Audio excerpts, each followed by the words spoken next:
less than 3 weeks now, I believe, with a stack of transfers still to be done. Like, loads of clubs have got to do business yet. City, well, they're starting running 2 players, but nothing special.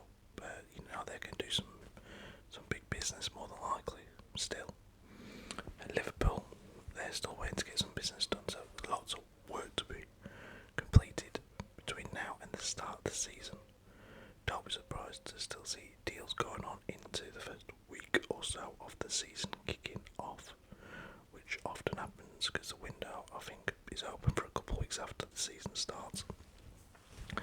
But anyway, let's just get into some general transfer talk regarding clubs and what they've done so far. Let's talk about Arsenal to start us off. They have just completed the deal. Finally, Christ almighty, you would think they were signing the rebirth of George Best. The way everyone has gone on about this Calafiori. Bear in mind, seriously now, consider this. Before Euro 2024, how many Arsenal fans, let alone Premier League fans of Premier League clubs, had seen this lad playing football? Because unless you went out of your way to watch, I reckon it's TNT, is it? It used to be BT Sports on TNT now, to watch a random Bologna match in Serie A last season, then you've never likely seen Calafiori play before the Euros. Italy didn't get out of the second round, was it? You got the round of 16 in the Euros. So it's not like he went all the way to the final and you've seen him in 7 games or whatever. At best you've seen 4 matches of his. And yet they are carrying on, like I said, like it is the rebirth of George Best that Arsenal signed. Now, he looks pretty decent from what I've seen. The little bits I've seen of him and what I've read about him, everyone's like, oh my god, he's amazing. I guess we'll find out as the season kicks off. Arsenal's defence is ridiculous though, if we're honest about it. Like, they don't do fullbacks. They just do big centre backs. Ben White started as a centre back. He's their right back. Saliba, Gabriel, they're centre backs. Urian Timber can play centre back, also plays left back. Calafiori plays centre back, plays left back. Kivior, I think he'll be on his way out. Jakub Kivior, the Polish lad, is he? I think he's probably the odd one out. Also Zinchenko. I don't know, I think they'll probably keep hold of Zinchenko. What's his name? He's got to be on his way, I think he's pushing for a permanent deal away. Oh, bloody hell, former Celtic lad. The young Scottish left back. Quite injury prone. And we went down long last season to La Liga. I think he'll be one of the ones to be sold and to be moved on. Who else have Arsenal signed? I want to say they've signed a midfielder, but I couldn't tell you who off the top of my head. Like, I've not got my phone in front of me to check transfers. I know there's a room. Well, Emil Smith-Rowe was just left for Fulham, and the deal's been agreed with Fulham. Which, I mean, if it's true that they're getting 35 million quid for this lad, then you have to ask yourself, what the hell are Fulham smoking? Because it's like when United signed Mason Mount from Chelsea for 50 million quid. You're signing them based on one good season they had a couple of seasons ago. And then you're looking at their injury record like, oh. So rather than goal involvement, they've got injury, like visits to the hospital. You know, they have long injury records. Do Mason Mount and Emil Smith-Rowe. They've got that in common. And then you're going to pay 35 million quid for them. I honestly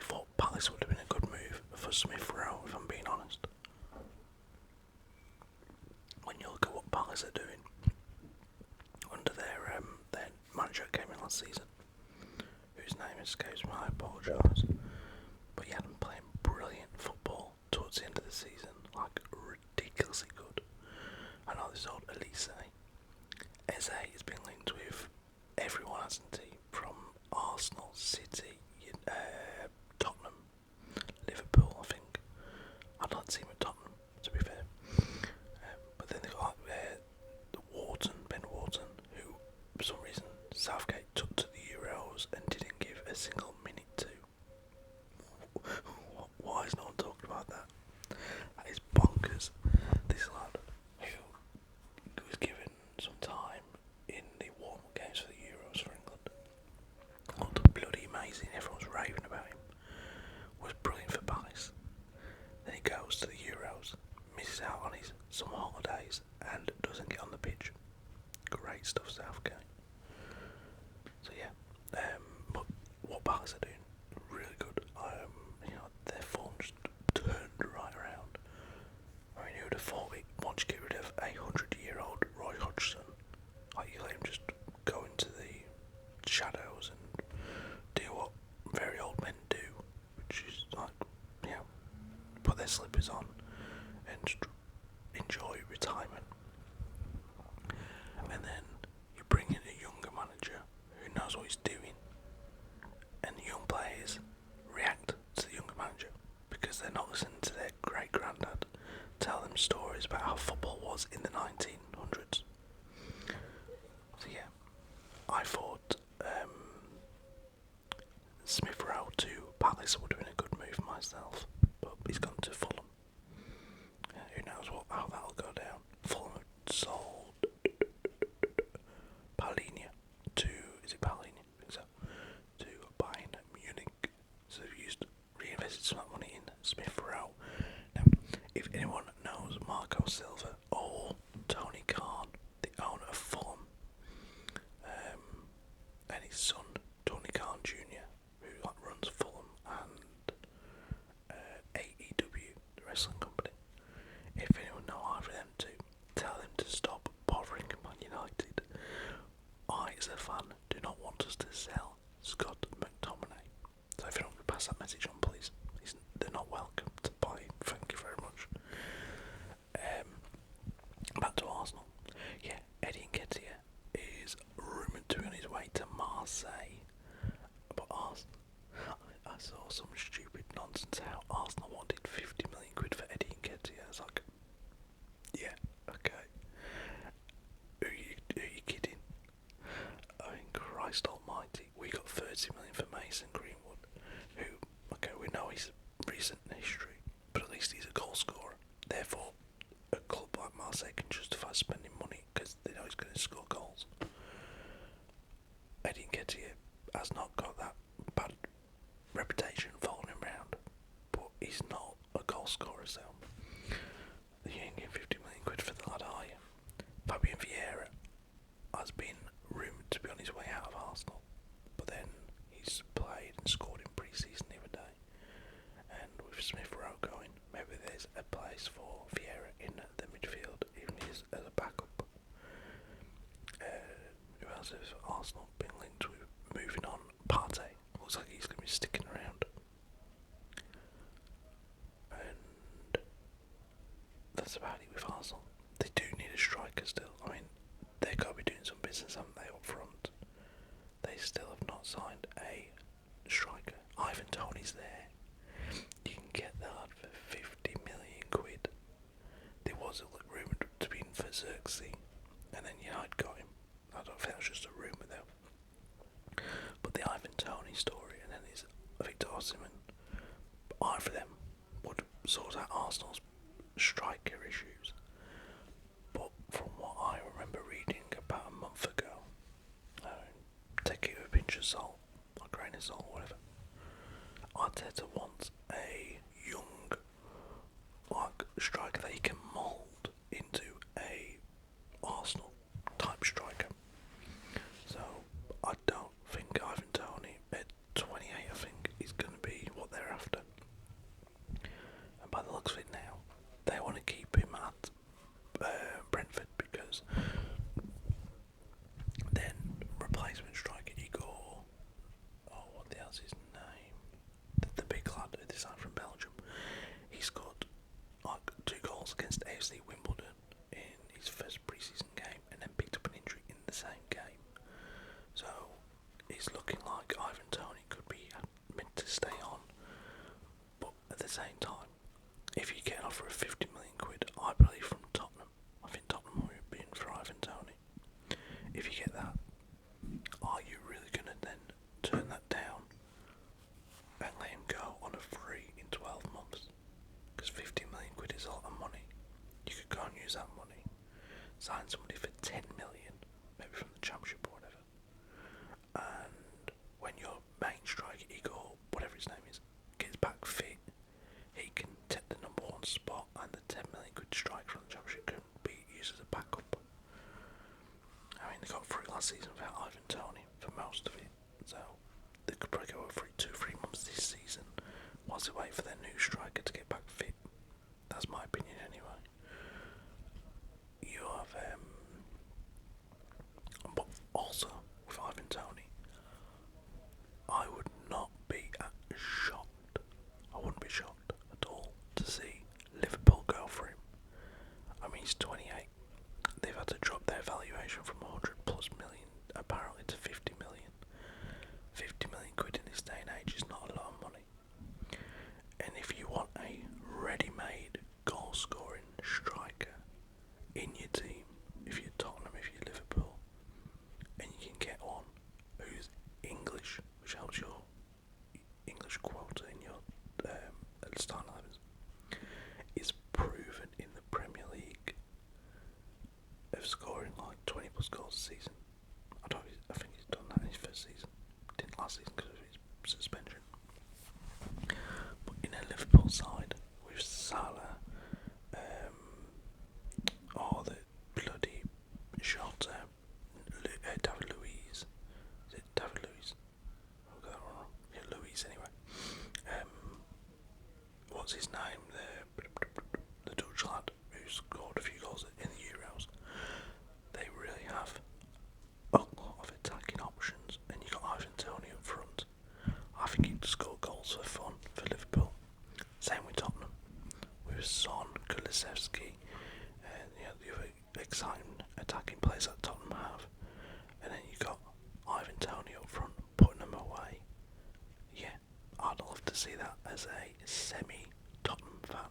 And when I say that, I just grew up really liking Tottenham, and always like to see them doing well, as long as it's not against Man United. Bournemouth. Now, I can't tell you, like 10 signings they've made, they've probably made 4 or 5 signings. The one I can tell you about, I've heard a lot about, and I think it's like, what a deal for Bournemouth.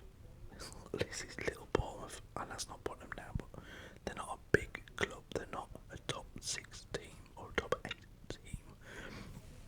One, if they can keep hold of Dominic Solanke, and last season wasn't a fluke, then they have one of the top 5 Premier League strikers on their hands. That's my opinion. Don't matter if it's not yours. I mean, who are the top 5 Premier League strikers? Harry Kane's not there now.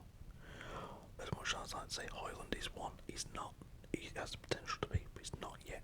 You've got Haaland, Ollie Watkins, Ivan Toney, Dominic Solanke. That's the 4 of the best Premier League strikers off the top of my head. Who's the 5th? I don't know. Chelsea don't have one. Liverpool don't have one. Out and out strikers I'm talking about here. United don't have one. Arsenal don't have one. So when you're saying that none of them teams, they're some of your top teams in the league, and only one of the top 4 teams in the league have or top 5 teams in the league have an out-and-out striker. Man City with Haaland. You're like, wow, that's crazy. Like the other best strikers in the league play outside of the top 6, so to speak. Bar Villa, Brentford, Bournemouth, all outside the top 6, bar Villa last season.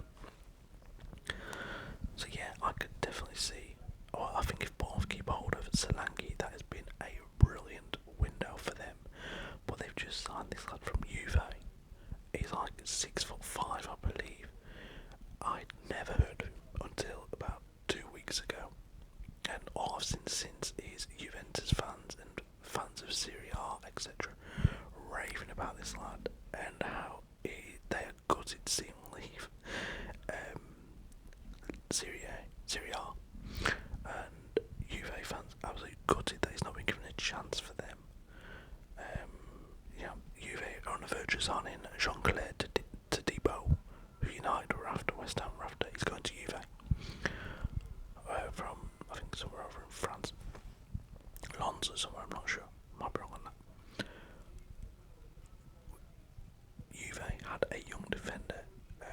they've sold a couple of young players. Sule, who was a right attacking player, who was on loan somewhere last season in Serie A, who Juve fans would see given a chance this season under